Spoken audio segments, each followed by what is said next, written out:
First of all, welcome to all of you. My name is John Aasp. I'm the gallery director for the College of Art and Design here at Rochester Institute of Technology in Rochester, New York. And it's really been a career highlight to help organize this exhibition we're currently hosting called Elemental, which is a rare showing of selected films by the late pioneering artist Ana Mendieta. In addition, a short documentary film called Ana Mendieta, Nature Inside accompanies the show, which is directed by Ana's niece, Raquel Cecilia, who we're lucky to have on the panel with us tonight. The exhibition opened in November 3rd of 2022 to be exact, and it continues through February 19th of 2023, one more weekend as of the recording of this video. And even though the show will sadly come to a close, we wanted to spend some time tonight just to reflect on the event of having Mendieta's work here in Rochester, New York at RIT City Art Space. And I'm grateful to have three panelists with us who I'll introduce shortly. And to those of you who have joined us in the webinar live, thanks for being with us, first of all. And to those of you who are maybe tuning in the future, thanks for watching. But I just want to acknowledge first that the exhibition and the accompanying programs with this exhibition would not have been possible without the generous support of the Art Bridges Foundation. Two of the films on view in the exhibition are on loan from Art Bridges and Crystal Bridges Museum of American Art, and their support has been invaluable. In addition, the collaboration of Gallery Lelong and Company and the estate of Ana Mendieta collection itself, we could not have pulled this off without those two entities either. So thank you to those entities for helping make all of this possible.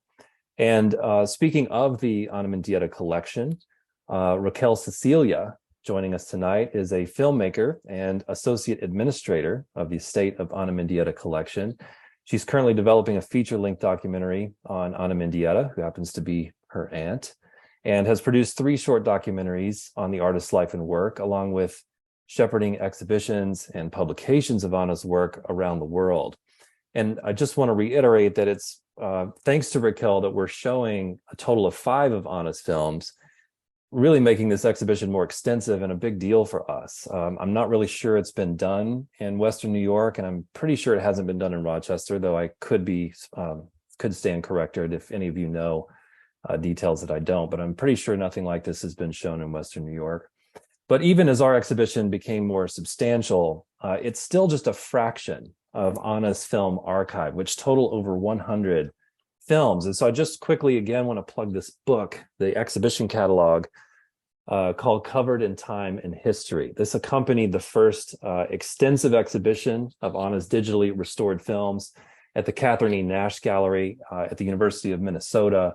It was curated by Lynn Lucas and Howard Oransky, and it traveled to several venues for about 3 years or so. And it highlights each of the exhibited films in detail, including a full filmography to date. But it also includes essays by several authors, including one by Raquel herself. And Raquel and her mother have spent over a decade working to archive and digitally restore Ana's films, which many of you may know were originally made on Super 8mm film, a very portable but low resolution and fragile medium, really. So you can imagine how difficult it would be to not only try to preserve those works, but to exhibit them in a present-day art space now almost half a century after they were made, which is hard to believe. So Raquel helped bring a large portion of this work to Rochester and was graciously here in person back in November to help us open the show. Gave a talk on Ana's early life and career, focusing on her films, but also this an overview of this massive project of digitizing and restoring Ana's films, which has made it possible for us to show them. So it's really because of Raquel and so many other dedicated people around her and the extended family that Ana's films are now viewable again, which certainly makes it easier for small and mid-sized art venues like ours to show them, but more importantly for venues all over the world to show them, ultimately bringing more people face-to-face with Ana's work. And so we're extremely grateful to be a small part of that and to have Raquel with us again tonight. Raquel, welcome back, and thanks for spending some more time with us again. Thanks for having me, and I'm looking forward to talking about all this. Also with us tonight, Dr. Juilee Decker, professor and director of the Museum Studies program at RIT. Her research excavates and critiques histories and functions of museums, primarily in the United States, as part of a process of understanding constructions of knowledge. And Juilee has organized a number of exhibitions, but recently co-curated an exhibition called Crafting Democracy, which centered on fiber arts, craft, and activism. She's an ongoing collaborator for several other exhibition projects and publications, including working with me extensively on these programs supported by Art Bridges. Juilee, welcome, and thanks for being here tonight. Thank you, John. I look forward to the conversation.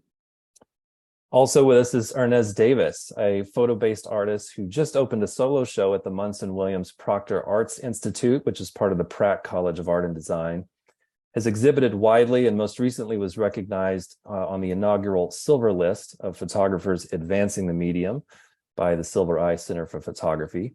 Davis is also currently Assistant Curator of Education and Public Programs at the Visual Studies Workshop here in Rochester, New York, which has its own unique history with photography, experimental film, and video practices. Hernease, thank you for joining us.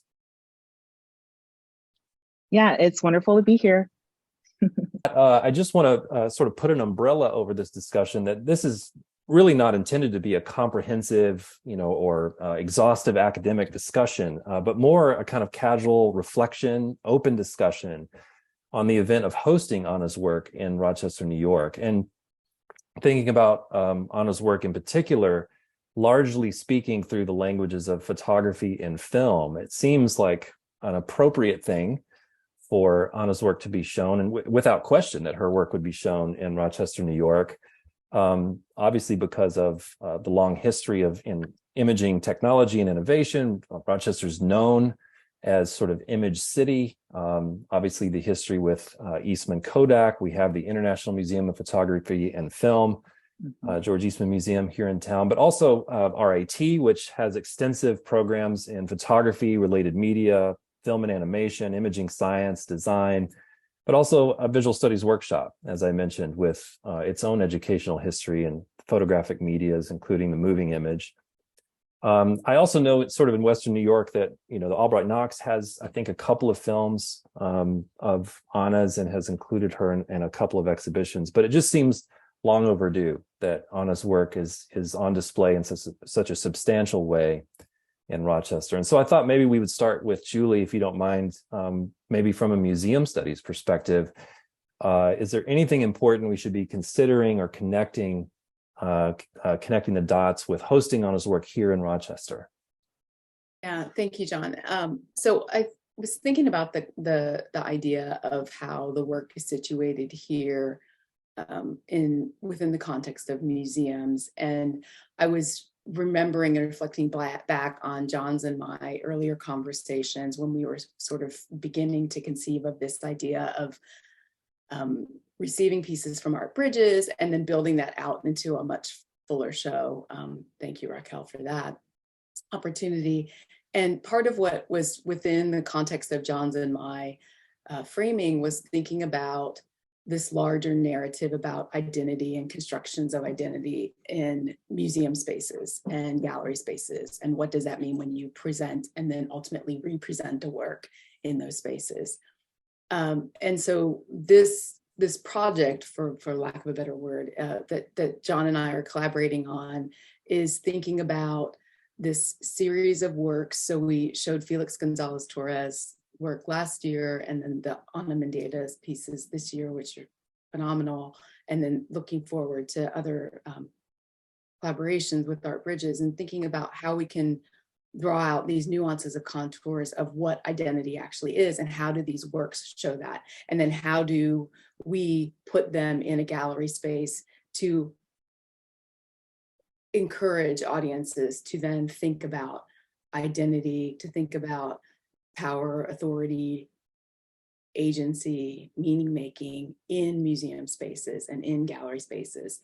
And so that's kind of a starting point, I think, is like thinking about the representing of these works and how they still have this capacity to carry on and to bring us along for a journey. So that's my first thought. And then there's two other things just really quickly to add in there is one is thinking about the way in which reflecting on Rochester and reflecting on the relationship of Ana's work and thinking about her comments about the landscape and the body. And I think about when I first moved here and everyone talked about Rochester as being this space of gardens and landscape, and the landscape is so beautiful.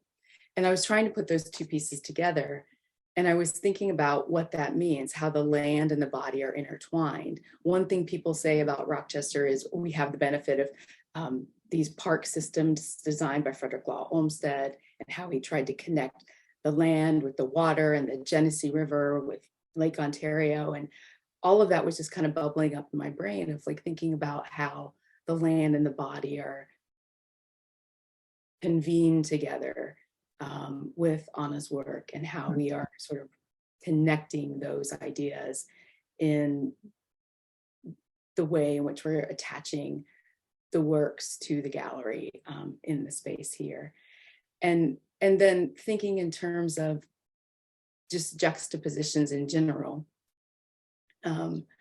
thinking about showing Ana's work in RIT's city art space, so the space that's downtown, and how showing it in, quote, the art world, and how that is sort of what that means, and thinking about her work as being ephemeral, but then we are able to connect with it for a few months at a time, thankfully, as a result of having the work on view, and thinking about this immediacy of film and then this long-term digitization, and how we can bear witness to that by having it in the gallery. So I'll kind of stop with those three things, but that's kind of where I was sort of hovering around and thinking about the spaces.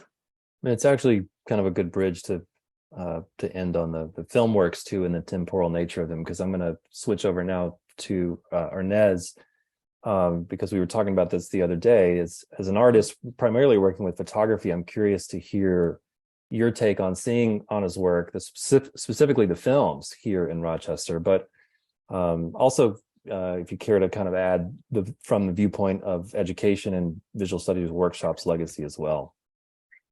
Yeah, I mean, it's so, in our conversations, we have been sort of reimagining or even thinking back to perhaps other or past interactions with Ana Mendieta's work, or perhaps communities that were in conversation, and I think quite a bit about where she went to school, the fact that she happened to be in a part of the world in Iowa that was in the middle of this digital technology revolution going on with experimentation and intermedia, where she went to school. I think it offered the only the only major, or the only way possible to study intermedia, or what we would probably call emerging media today, in the way that she was doing that, and how similar I would say that those types of communities were popping up all over the country, and particularly in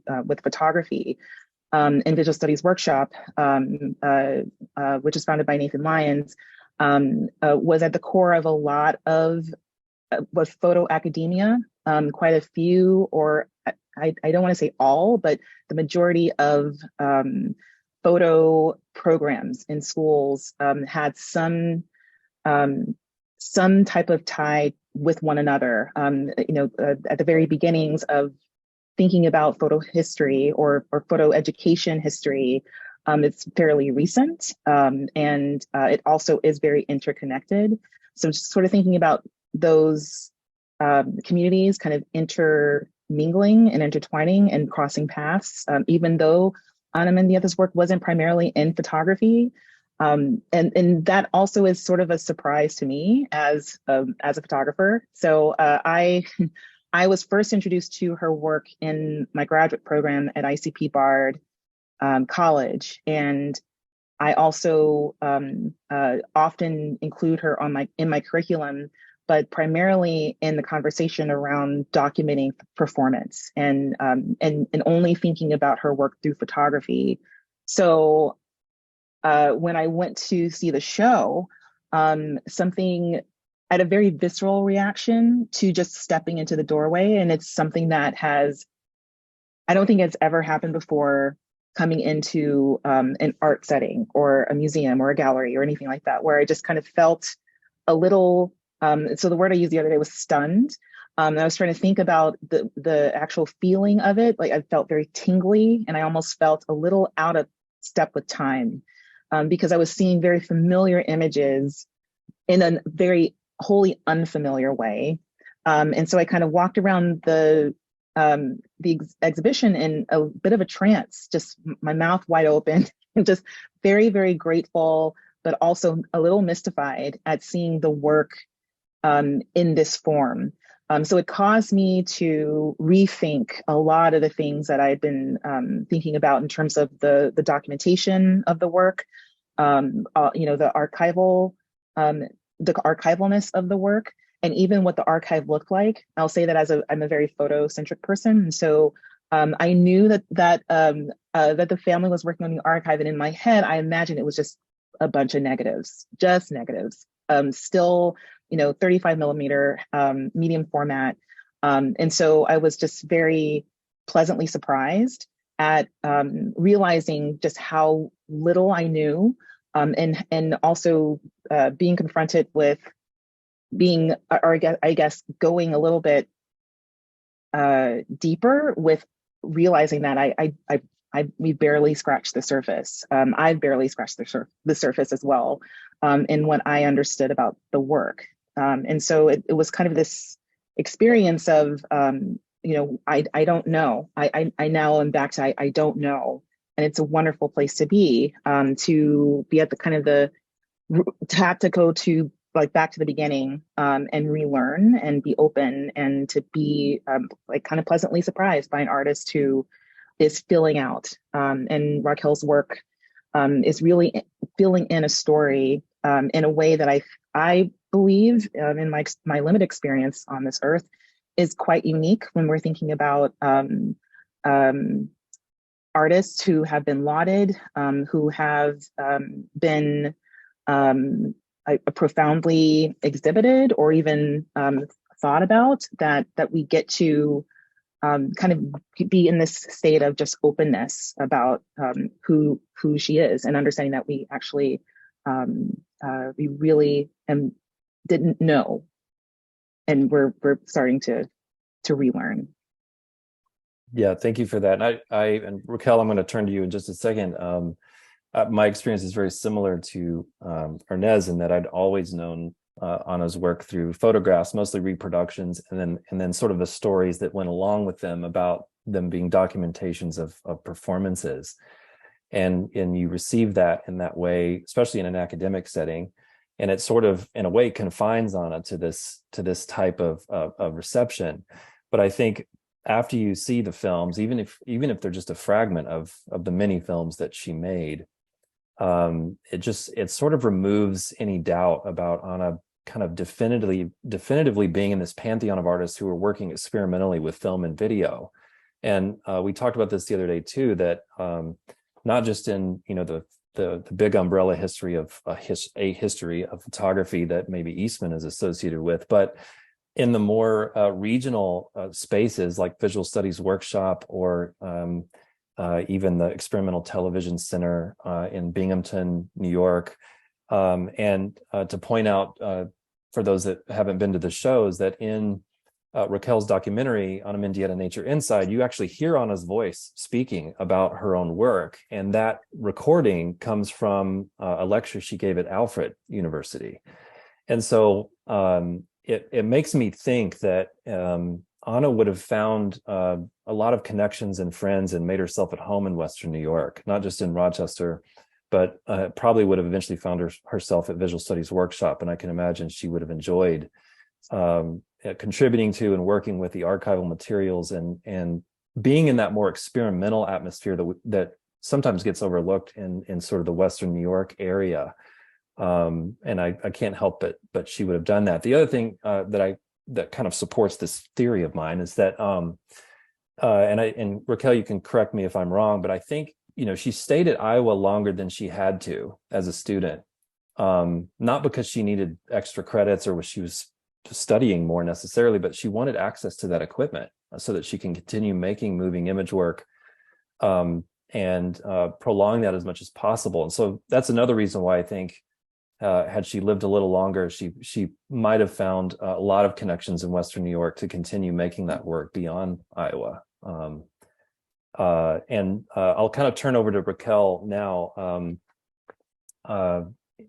Ana's photographs were exhibited when she was living. She obviously saw them as part of her work. But I wonder if you would talk just a little bit about the revival of her films, both in the sense of discovering them, which, many of us are now, there's a ripple effect of many of us who are familiar with her work, who are rediscovering them.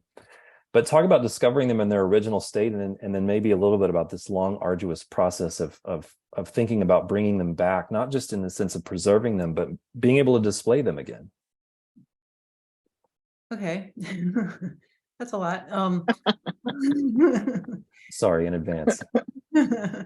Well, the first discovery was probably, when they were organizing Ana's retrospective at the New Museum in New York City, my mom was really looking through all the work of what there was, all the photographs that were printed, all the sculptures that she made, and that also included a box of Super 8 films. And some of them had already been digitized to 3/4 inch. And so she knew that they were important, and they had the names on them on the little reels and everything. And so they took some of those films and basically made this little compilation and screened them in that exhibition at the New Museum. I don't remember what year that was. I told you that I wouldn't remember the years. I think it was like 1988, 89. I don't know. Maybe it was before that. It was 88. So that was like the first time that people were really seeing them, like but they were on, I think, VHS, like on this tiny little monitor in this huge wall. For me, as an aspiring filmmaker, I'm prejudiced obviously to the film because I am a filmmaker. So when people talk about them, like, oh wow, look at these films, I really understand her practice, I'm like, yeah, look at their films. Of course you would choose a film over a photograph. I do love, started as a photographer, like that was how I got into loving like just this image that you could freeze time, but then when I was like, oh, but it can move, yeah, that's better. So for me as an aspiring filmmaker, seeing those films, I had never seen them, obviously, how would I have seen them? I was really attracted to them. I just remember watching them on that little monitor, and it was like something, it was like really the pull, it's like, I remember the rest of the show, but not like I remember those, I don't remember the photographs. I remember the sculptures, but I really remember the films. And I think it's, I was like starting to study filmmaking at Pratt. So it was just like really impactful to me. So then years and years later, when my mom started looking for a gallery and finally found Gallery Lalong and partnered with them, with Mary Sabatino, and they shared the same vision for how to present Ana's work, to the world and how they were going to take care of it. And little by little, they started, talking about how can we share these films. So they still had that little compilation tape, and that was what, in the very early years, in the very early 90s, that actual compilation tape from the New Museum show was what people were seeing. So there was like a few exhibitions that they were seeing, and they were, when I say a compilation tape, these films were projected on a wall and shot like, off the wall. That's how they were. So you can imagine how good they looked.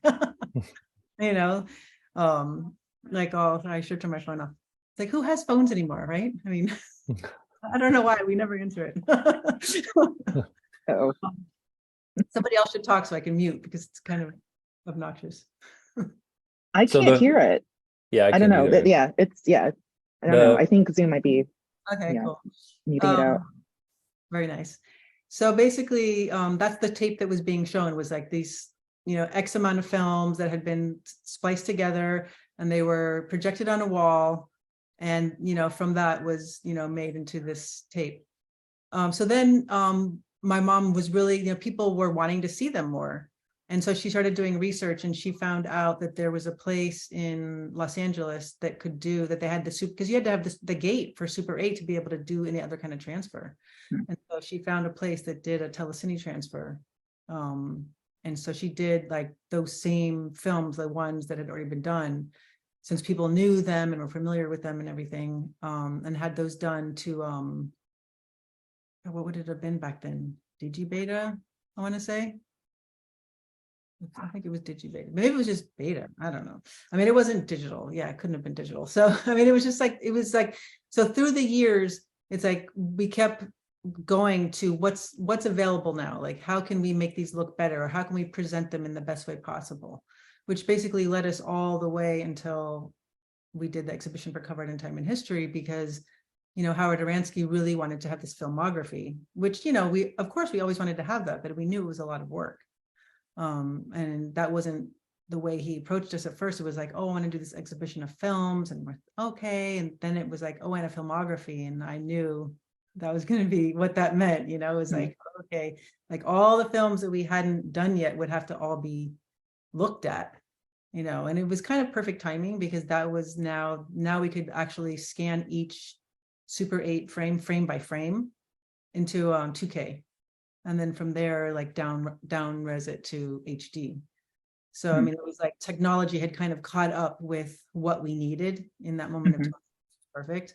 And we just, we did all the films, and it was a big process.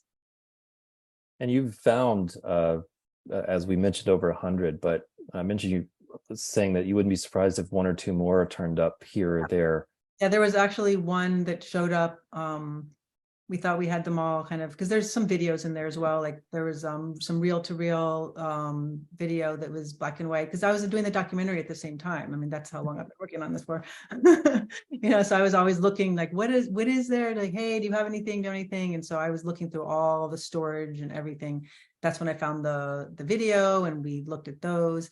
And so we thought we had everything accounted for. And then I was actually looking through another storage that my mom had for some magazines, and just kind of going through this big tub of magazines. And there was this old Kodak, how the Kodak paper comes in those boxes, those little, so I was like, I wonder what's in here. And I rattled it and I opened it up, and there was a film. The Super 8 film was still in its original, like back from the, like if you go to the drugstore, it wasn't even like Kodak. It was like sending it up to the drugstore kind of thing, $1 or something. Like, it was really ridiculous, the price of it, There was a film in there. That was one of the black and white films that she did in Cuba was stuck in there. So yeah, there could be others, who knows? Yeah, so careful to say filmography to date, because I keep thinking that new pieces are going to be discovered. It's like I want to discover some, but I don't, because it's like I like that that's the filmography, but at the same time I'm like, oh, I wish I could just find another one. Like, yeah, it's also interesting because there are, like, I don't know. I was looking at this publication. Well, it probably was around the time when We Wanted a Revolution came out. That I think the number was 80 or 88 or something, and it was interesting to just kind of see back from like the 20 teens. Yeah, that 88 was like a weird, like, I don't even know who came up with that number, because really it was a list of, like, they were counting reels. Yeah, and then some of those reels were one work, because like some of her works are more than one reel. Like she would shoot and then it would run off, and then she'd put on another reel and keep shooting. So some of those were actually two of those reels was one work. So the count was completely off, and Yeah, and that's a big question that's been talked about in seeing these films again. It's like, what did Ana consider the work versus documentation of the work? Because as we talked about, we see them as documents of performances, of earth body works. And there's a really interesting quote that I kind of want to get into here, that that Raquel, you actually mentioned in a book called La Tierra Habla, which is a book about the sculptures that Ana did in Cuba when she returned to Cuba and sort of carved these abstract figural pieces in the sides of mountains and so forth. And then she documented those, and that one of those documents is on view in the current exhibition. It's one of the ones owned by the Crystal Bridges Museum of American Art, called the Rupestrian Sculptures. And they're black and white, and they're just sort of a document of these sculptures. And in the book, and also in your short documentary called Whispering Cave, you talk about going back to Cuba yourself and trying to find these sculptures and discovering them. It took a couple of trips for you to discover them all. But as you're kind of walking through, you're sort of talking and writing actually, and reflecting on Ana being there and you being there and trying to find these sculptures. And they're sort of out in nature reclaiming them over time. And you say something really interesting. You say that Ana's work was not meant to endure. And even though I'm reading that about the sculptures, I was also thinking about that in terms of the films. I wonder if you would expand on that a little bit. Yeah, I think that when I was writing that, because she did these sculpture, like she did these pieces in the landscape, and she knew that they would not be there forever. I mean, it's like if you're forming something out of mud, it's going to rain and it's going to disintegrate, right? Or if you even if you carve into rock or something, through time, the rock will reclaim it. I mean, that's the thing about nature, is it just. And that was really what she loved. I mean, that original idea that goes all the way back to that piece in Mexico, Imagen de Agul, where she's laying in the tomb with the flowers on her. I mean, that whole idea, the whole idea comes from that, of just, time and history. It's like the way that time and history changes things, and things grow through the rock. And, it's like what remains is nature. And like, she was fascinated with that idea. So it is interesting because film is very alive, and it does change through time. I mean, it's true that it doesn't last forever. Maybe, it lasts more than some other things, but when you're saying it doesn't last forever, I'm like, does it though? Like if we take care of it, it better last long enough. Yeah, I think of some of those that you say you found in shoeboxes, and they're already starting to deteriorate. Yeah. Well, now they're on deep storage, so yeah, they're preserved now in that sense. I mean, it's good that we did do that digital restoration when we did it, because it was kind of like at that tipping point of like, some of them may have been lost, so we did catch it in time, which was great. But it's very different from working in the landscape, and she knew that. And I see how that is why she loved film, because she could capture the feeling. And she did talk about this in an interview she was doing. She talked about how in order to really experience the work, you have to be there. And like, what better way than by seeing it on a film? She talks about the piece Anima, Silhouette de Cohetes. It's the one she did in Mexico, and it's the firework, and it's like the arms are raised up, and it's in the dark, sky. And she talks about how she did, slides. She shot photographs of that, and you can see the succession of the fireworks like lighting up and then dying off. But she talks about how she really loved the way the film captures it, because it's just like, it's so, you're there, right? And it's like, some work is just meant to be like that, because it kind of makes it come alive again, right? Mm-hmm. So it's a very different thing when you look at a still image than when you look at something that's moving. So.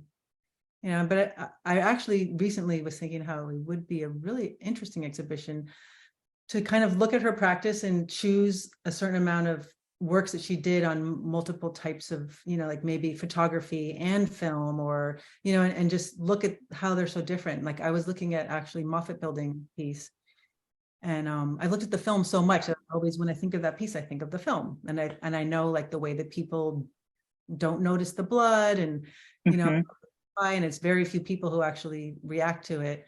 But I was looking for something specific, and I went to the photographs, and it just hit me like, whoa, it's like a different work, because everyone's looking at the blood. Yeah.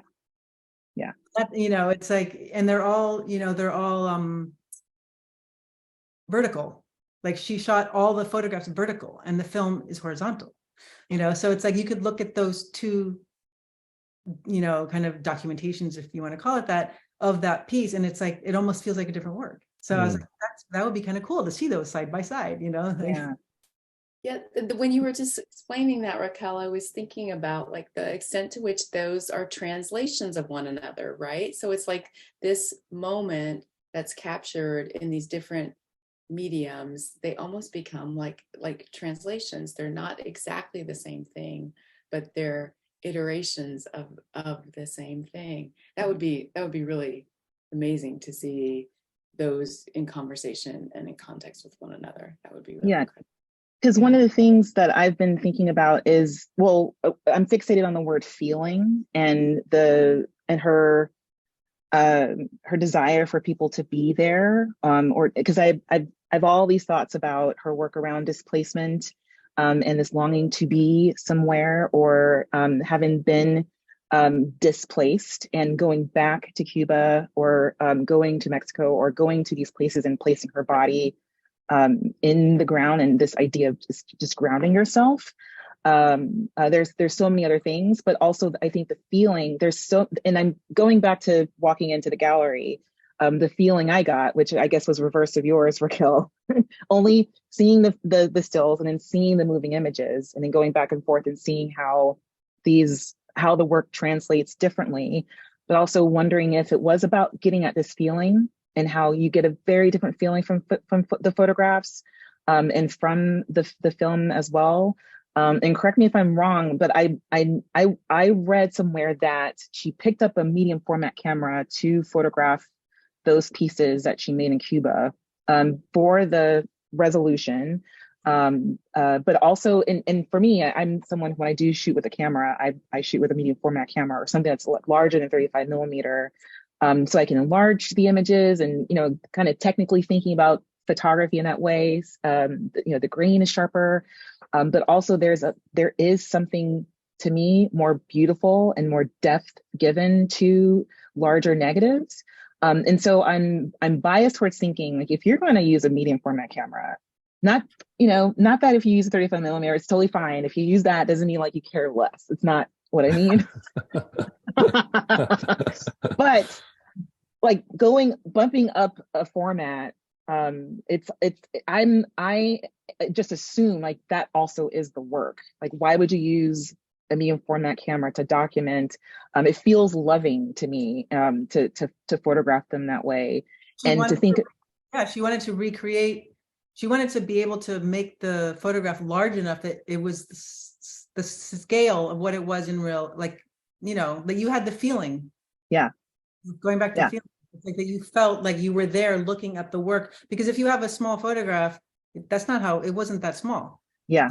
And especially if it is important for her to place you there. And of course, there's like a whole other thing about photographs and the limitations, but that's also steeped in photo history. This idea around how we all in history have used photographs to relate. And so as an artist, and I'm an artist myself, that is something that really hits with me, that she really wanted the viewer to relate to this very visceral act that she was participating in with her body and the earth, something that's very solo, very, very insular, very, very specific, very spiritual, but trying to figure out, how do I communicate this? How do I share this? Yeah, the reason why, just like, it's like life, it wasn't like an artistic choice with the 35 millimeter camera necessarily. It was more budget. Yeah.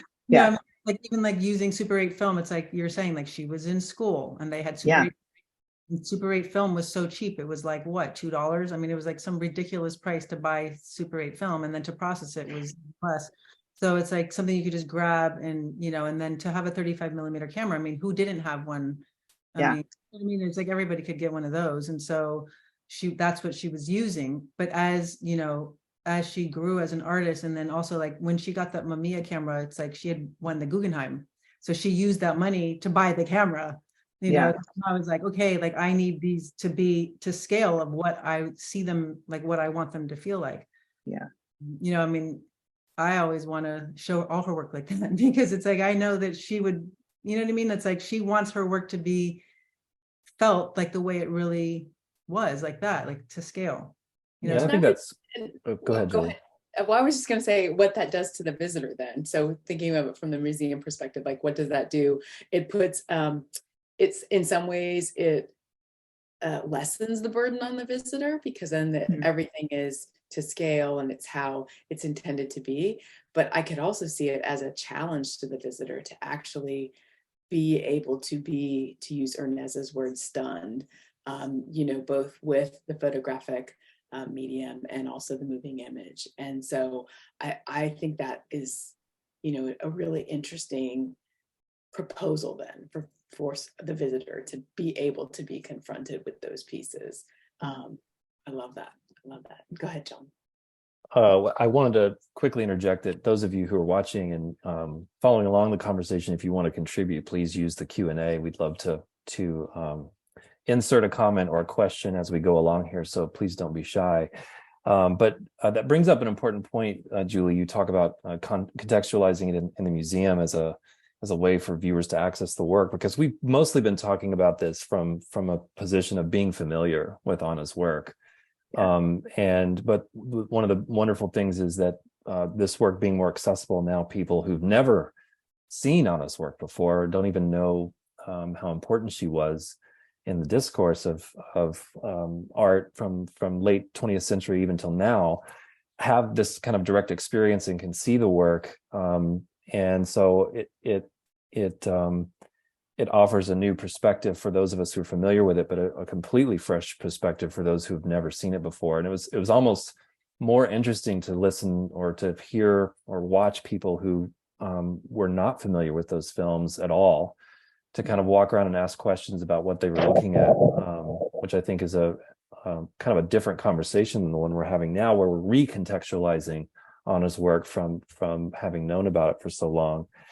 But you mentioned too the discussion about her using certain levels of technology, and it's one of the reasons I think she is certainly a pioneer, not necessarily because she sought to be a technological innovator, but her work necessitated it. It was almost like it's such, it's a shame that she didn't live longer to see what she would have done as resolutions got higher and projections got more sophisticated. Like what would she have done with installation and immersion and documentation, because she seemed to always, that the work necessitated scaling up the photographs so it's more a direct experience. And I think, Raquel, you've mentioned before that Ana talked about the films containing a kind of magic that photography and the sculptures themselves were hard to translate.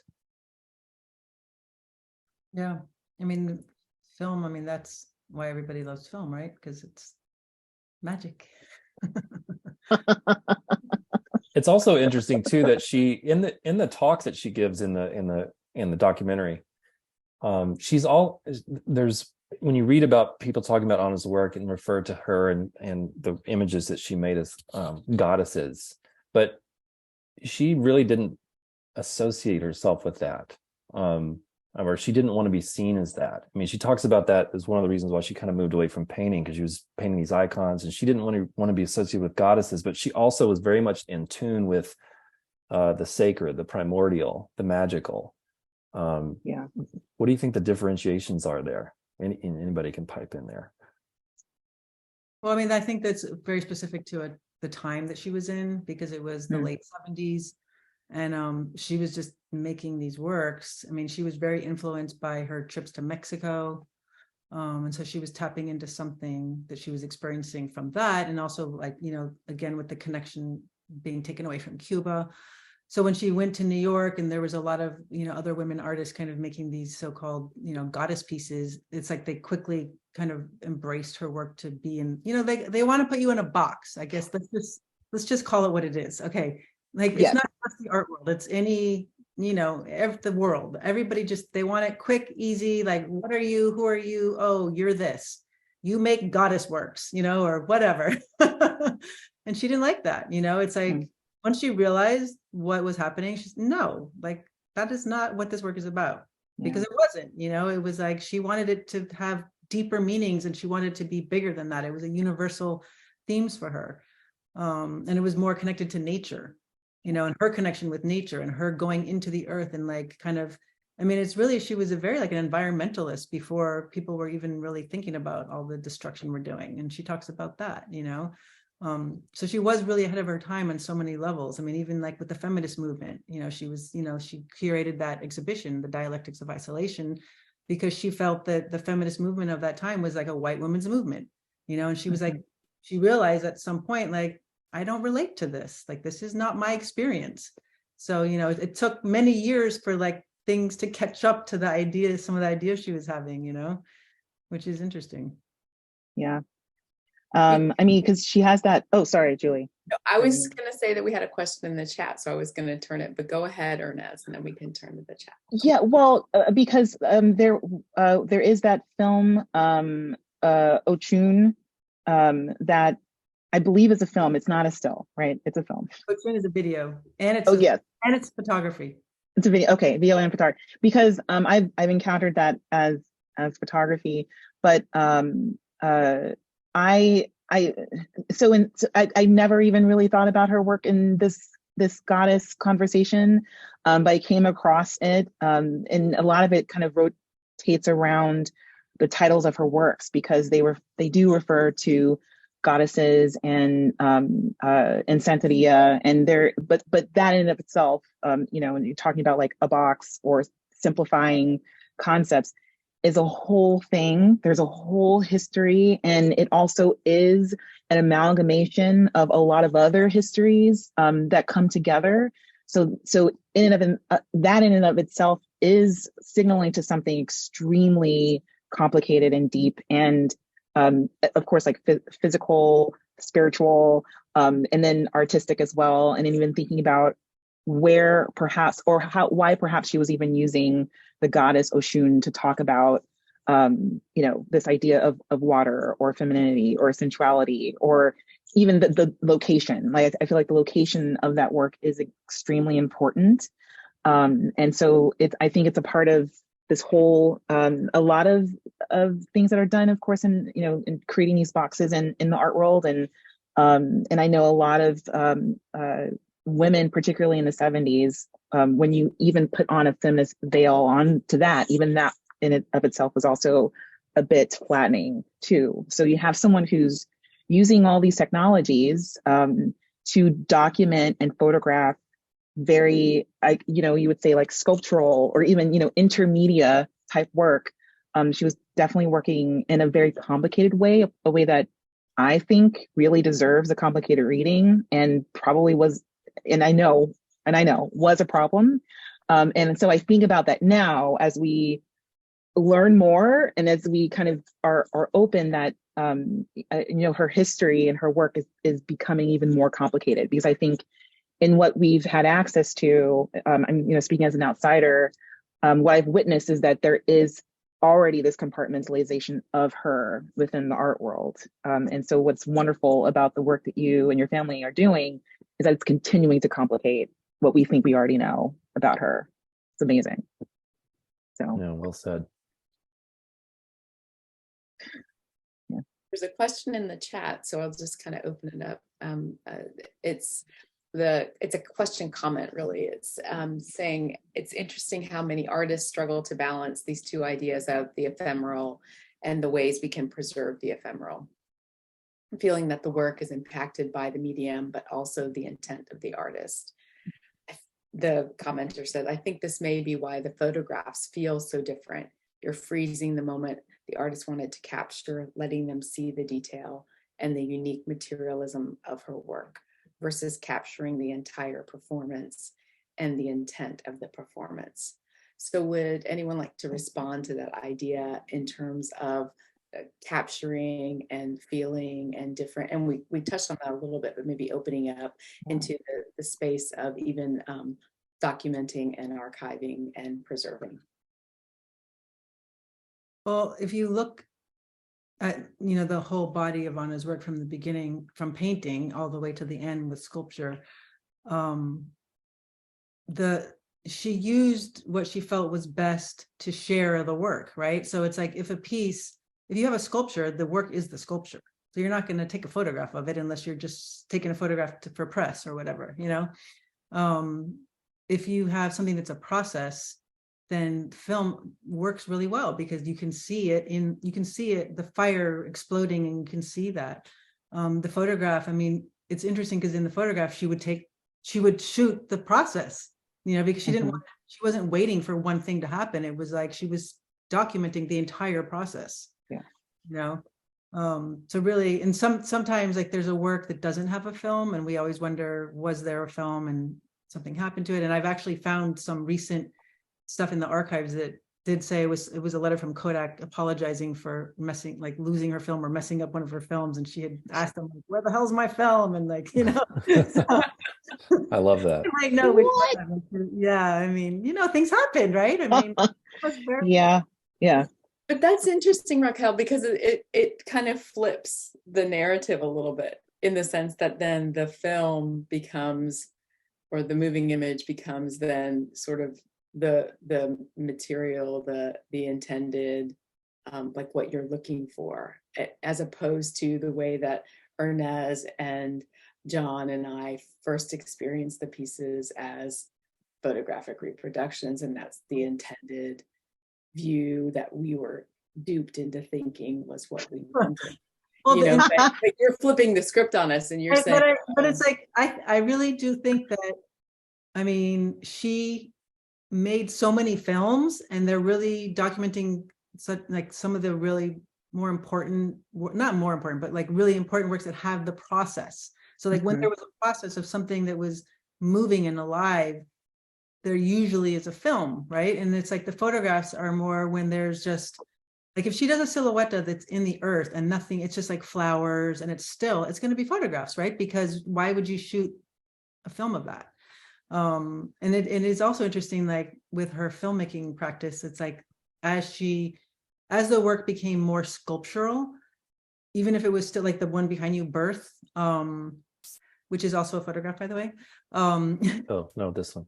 Yes, Sorry. that one. Yes, that one. She really was using the camera like she wanted you to be at the site, and she walks around it. She zooms in so you can look close. She zooms out to get the full, the full sculpture. And she really shows you all the angles of it so that you can get a sense of it. She doesn't just lock it on a tripod and let it, light up. For the most part, there's a lot of that in a lot of those films, which is interesting because she was thinking is like, how is this going to feel when people are watching? And I want them to feel like they're there and they're looking at it like you would in a museum, right? You wouldn't just stand there, you would walk around it, Yeah. So yeah, and I think on Anna's comment about artist's original intent, which I think is a really loaded kind of question, because even when an artist is alive, we could argue over not just what the artist's stated intent is, but whether or not that matters once certain audiences get a hold of it and start to debate it and think about it in terms of how people read it. But and also the way you talked about how Anna's works are not meant to endure. But now we're sort of seeing, I don't know if Ana was kind of working through her own intent, like because like you said, there's a lot of those works where she is moving around the camera and sort of showing you close-ups and backing up, and kind of you see the focus go fuzzy and then it comes back into focus. But then there's the Silhouette de Arena, which is static, right? And you're just watching the water run over the silhouette. And so it seems like in a moment she kind of understood that this is about watching the water move, not necessarily the camera. And to me, that speaks of her experimental nature, that she wasn't so concerned with getting a perfect document every single time. She was just immersed in it and wanted the viewer to be as immersed as she was. Right. But I mean, being an artist, like those of you who are artists, that feeling that when you're creating the work, when you're doing the work, it's a meditative experience, and it's kind of like you're following that energy of the action, like when you are filming something and you're watching water, you're going to become very still. right? Whereas if you're watching gunpowder alight, you know, it's going to have a different energy to it. And that's what she was all about. She was a very spontaneous person, you know, and like tapping into that inner voice when she was expressing stuff, you know. And I think that's what's the most important thing about the work, whether it's a photograph or a film or a sculpture. It's like just kind of letting people share that, because that's what she was trying to connect with people, of that feeling, you know, that the feeling of, you know, connecting. Yeah. I mean, because going back to the question, I kind of took it down, but sort of that so the feeling, but also the or the problem. I don't know if that's the word, or the challenge. I'll say the challenge of balancing between the ephemeral and what's there, and communicating and intent. I do think that because I was wondering in my head, as you're describing, Raquel, just like walking around the piece and photographing it. It seems like something very meditative, and I am biased towards thinking that processes are responsive to what the artist needs, and not necessarily what they want to communicate to the viewer. And I assume that from Ana's work, because of the spiritual context around it, and also because of the bodily context of it. She used her body so often that, to me, I just assumed that it was something that was more in tune to how she was feeling. Like it was just, this is you just feel it, like this is how I'm gonna, you don't think it, you can't think about what it's, you know, it's not that kind of work. Yeah, and I feel what is really wonderful about the photographs. So the photographs do feel different, but rather than, you know, thinking of them as freezing a moment, I think about how they have worked and how they have behaved in our conversations, without the bulk of her work out in the zeitgeist. That there is that part of art where you can't really control how the viewer receives it. And I, you know, can kind of think about this as an artist myself, that there's a lot of kind of faith in this interaction with the viewer, and also a lot of letting go. And so I'm still thinking about this complication of her history, and how wonderful the photographs act in that, because it does leave the conversation a little bit more open to interpretation. And again, like and I would say it opens up our chances of looking at how we were perhaps wrong, or even perhaps not going deep enough, or perhaps underestimating her intent. And so thinking about the photographs, I think that's again what was so astonishing about looking at the films is, first of all, just the smoke coming up out of the body, and even the movement of water, the movement of the camera, and the sound. Those are also all these sensorial things that perhaps not all viewers would even imagine is going on at the time. And it kind of, you know, fills in those parts a little bit more. But I do enjoy the photographs kind of offering a little bit open for us to kind of be in conversation, ask better questions. Yeah, the photographs, because I was just, when you're saying that, it's reminding me like how it is a challenging thing, because for me, when I look at the photographs, or when I even think about the photographs, it's like it's not, the work is not the photograph. The work is the piece inside the photograph, and it's very conceptual. And people, it's like they have a hard time thinking about that, because it's like, you know, in the art world, again, it's like the box, like, are you a painter? Are you a photographer? Are you a sculptor? She called herself a sculptor. So if she called herself a sculptor and you're looking at a photograph, what does that mean? It means you're not looking at a photograph, you're looking at a sculpture. You have to like put yourself in there and go, oh, there's the work, it's in there. Yeah, that's a great point. I also want to think about because, you know, whether or not Ana thought her works were meant to endure or not, you, Raquel, and your mom and the estate have certainly put in a lot of effort to make sure that they endure and that Ana's legacy endures. And the films now that we're able to see them now are certainly more portable. They're more and flexible, right? Within the guidelines of exhibiting these works, there's a maximum size and a minimum size they can be exhibited. And there seem to be a lot of different curatorial possibilities to not just showing the films, but combining them with the photographs, combining them with paintings and so forth. And so as we kind of get closer to the end of the hour here, I'll remind you that if you want to throw in a question or comment, now is the time to contribute to the conversation if you want to. But the basic question is where may Ana's work go from here? Because now we have so many more iterations, even though the films and the photographs tend to be fragments. It has opened so many new windows and doors into her work. Where does Ana's work go from here? And I'm particularly interested in you talking a little bit, Raquel, just because you're making a documentary. So it's not just watching her films, it's watching your narrative, and some of that film footage is included. But I'm kind of interested in thinking about receiving her work theatrically versus in a gallery setting, and some of the things you guys have thought about in those terms when you're sort of building these guidelines for exhibiting her work in the future. Yeah, I mean, in the beginning, we really only showed, they were being seen on video, and they were on monitors, on square monitors. And then once projecting moving images came about, then we did do that a little bit.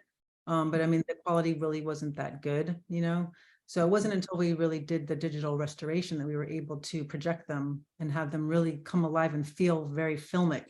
I mean, I was really amazed at how when you project them, it's like something about the play of light. It does mimic that you're watching a film, being screened. So the first time that we actually did it in a theater was actually at the Toronto International Film Festival at their experimental section. They wanted to screen a couple of films in this program. And I wasn't sure, how it would look, because I mean, Super 8 is, it's so small. I mean, even though I knew that they looked great and everything, I was a little nervous, but they were like, no, it's going to be great. And sitting in that theater, I was really just in awe. I mean, I could not believe one of the films we screened was Anima Silhouette de Cohetes, the one with against the black.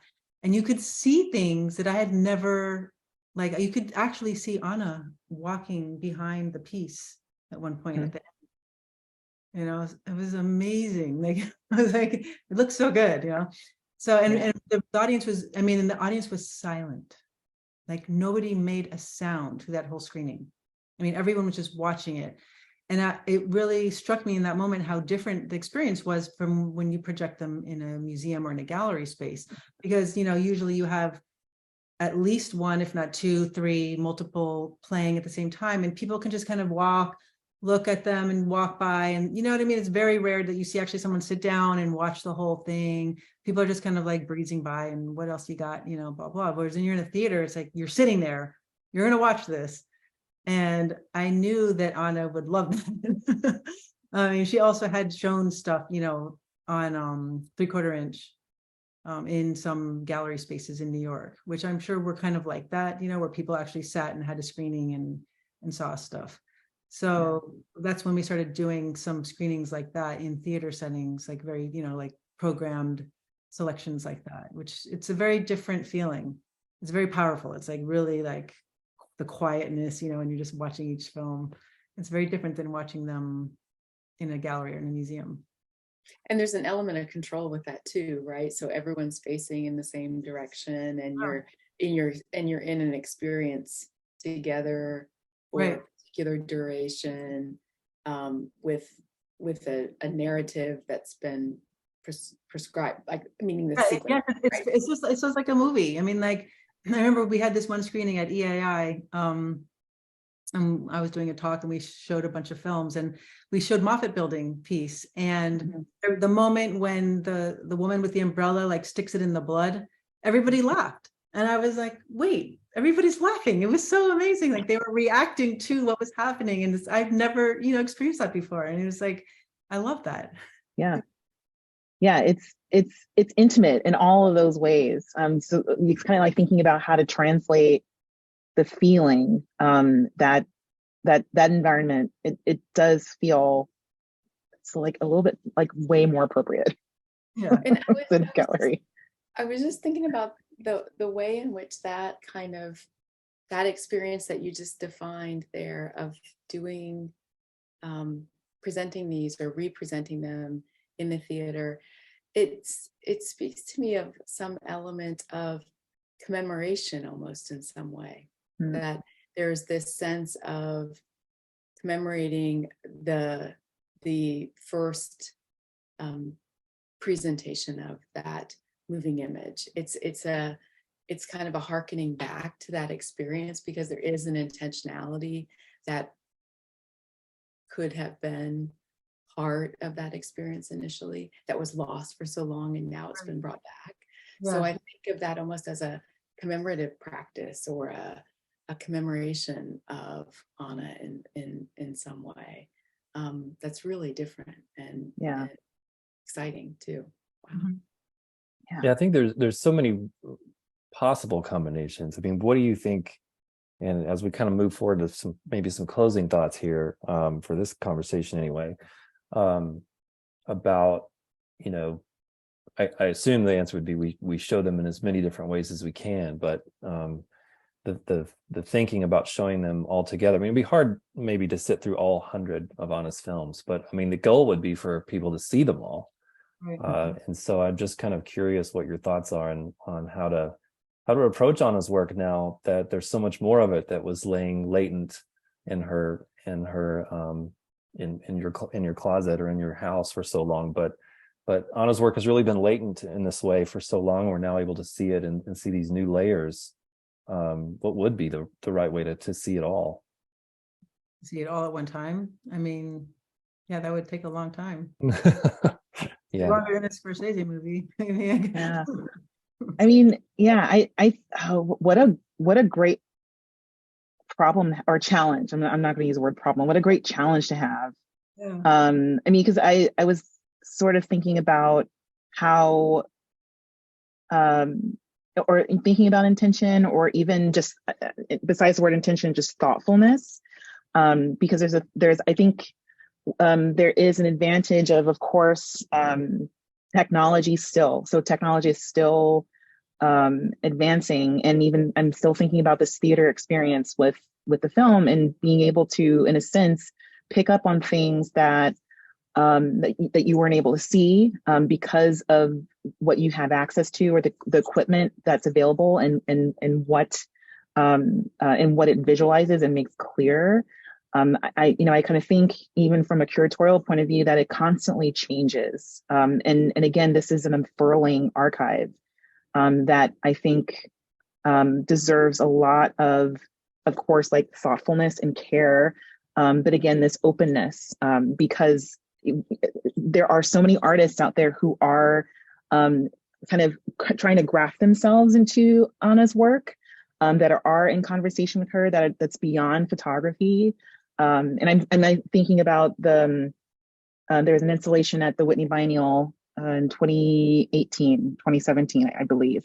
And there's an artist who's working with the goddess Oshun, and there's this wonderful conversation between the artist Tiana Nakia McLauden and Genevieve Hyacinth. And I believe Genevieve actually made a trip to Cuba and tried to track down locations. And so I was thinking about like another way of communing with, or even thinking about this ephemerality of her work, or that part of it, where there are things that are happening that are not able to be documented, they're not able to be put on film, and that's also an aspect of her work that I think is quite beautiful, and also it's a part of that conversation that I don't believe that she would probably, you know her better, but I don't believe that she would have thought that she had control over. And I do wonder what she would say about artists who perhaps looking at these films would get a better idea of where the work is, or even because there's an anecdote from Genevieve Hyacinth saying that she had an understanding of the work from photographs, but then when she placed her body in sort of the same area, she felt completely different, and she tried to document, and the photographs looked much different, and so it changed her her reading of Ana's work and reading of what her body must have felt like. And so that's something that's very ephemeral and beautiful, and I think lives on in the way that, you know, spiritual traditions live on, not necessarily in books, but in these very interpersonal and kind of historical, very personal moments where people are searching and looking and then finding, and then just simply feeling and having that affect their work or their writing or even their relationships with, you know, there's just so many things. So that's sort of going through my head and thinking about that, because it would have to go beyond film and sculpture and photography, or it would have to probably go beyond art or whatever context that the work is in right now, because it's doing so much it's just doing so much and starting so many rich conversations. Which is what she hoped for. I mean, that's why, you know, we always are excited by, I mean, like doing an exhibition like this. It's like the more people that get to experience it and share that. I mean, that's really what Ana wanted. I mean, it's what most artists want, right? It's like that's why you make the work. It's like you make it for yourself, but you also make it because you want people to see it. And you're trying to express something, that you're trying to share something with people. And that's really at the heart of it, is like her feeling, like she had a feeling and she wanted to share that. This is what I'm sharing with you, you know. So it's like things like technology changes, right? And so the films change through time as technology changed, going from what they were originally, Super 8 film mostly, to a digital version of a Super 8 film, right? The best way that we can mimic a Super 8 film digitally, you know, and like kind of keeping the heart of what the work was. But again, it's like really what it's about is sharing the work. It wasn't like Ana herself, she was like, I'm not a filmmaker, I'm not a photographer, you know, I'm not I'm a multimedia artist, I'm not a performance artist. If anything, I'm a sculptor. But really it was like, she's like, I'm an artist. So just knowing that was, you know, what she would say again and again, it's like she just wanted people to see the work. It wasn't about, oh, it must be this photography, like in this box. And, you know, she wasn't like that, you know, like, just look at the work, like, look at what's inside of here, you know, like feel something, look at it. What do you feel? She wasn't telling you what to feel. And I think that's why, one of the reasons why people respond to it so much, because she's not telling, you know, art viewers what to look at or what to feel or whatever. It's up to you. And that's why everybody has their own experiences with it, you know. And I think it's exciting to be around, because I mean, I'm always learning from it, you know. And it's like, I mean, like with the sculpture, I mean, I know this is a film show and we didn't talk about sculpture, but I mean, her ending practice was on doing sculpture, and she was kind of taking all those ideas and trying to figure out, how can I make this work in a sculptural piece? I mean, that's interesting too, you know, like what was she going to do with that? You know, let me ask you, Raquel, because we did have a question, and it really works really well with what you were just saying. And the question was about what is most important? What do you think is most important in Ana's work, or that Ana would want to have represented to visitors today? Is it the conversation through the work, or the aesthetic of the work? I think it's probably the conversation. I mean, Ana, she was always up to talk about art. She said art was her religion. I mean, she lived it, breathed it. I mean, it was, you know, the ideas about it, the doing of it, the feeling of it.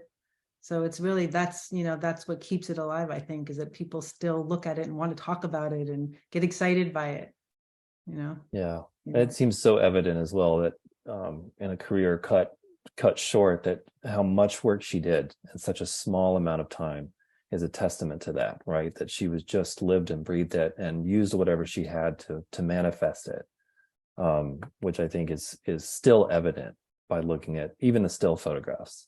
But the films, of course, bring it to life. And as we kind of get into the past the hour here, I just want to kind of try to summarize a little bit. It's probably not going to work very well, but because I think we could keep going on. But I think ultimately, though, for those of us familiar with Ana's work, As Hernease, you may have said this yesterday, not today, but we're rethinking everything. Well, I think you did say it today. For those of I us hope who I did. know, or yeah, I think you did. We have a recording. I can verify it. Okay, good.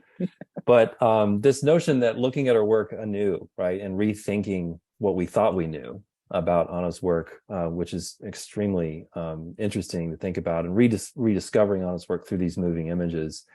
But for those unfamiliar, like I said, new audiences now have direct access to Ana's work, and I think maybe that was what was really important for Ana's to be directly involved with her work, and for the viewer to be as directly involved with it as she could, muster. And especially now, without a new viewer to look at Ana's work without the historical or prerequisite filter she's sort of traditionally been or academically been confined to, is a really exciting thing. And then to think about that, there's really no end to the various curatorial combinations and presentations of her work, and multiple audiences now can see and reflect on the work in different ways.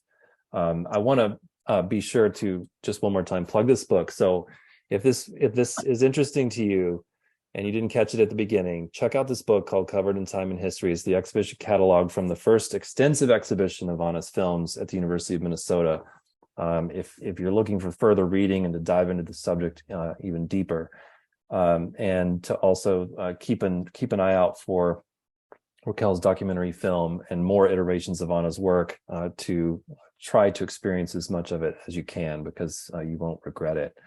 I do want to thank my panelists tonight for lending your time and reflections on this show. Just a small fragment called Elemental here in Rochester, New York. Dr. Juilee Decker, Hernease Davis, and Raquel Cecilia. Thanks again for spending time with us here this evening. Yeah. Lots of fun. Yeah, it was so great to chat.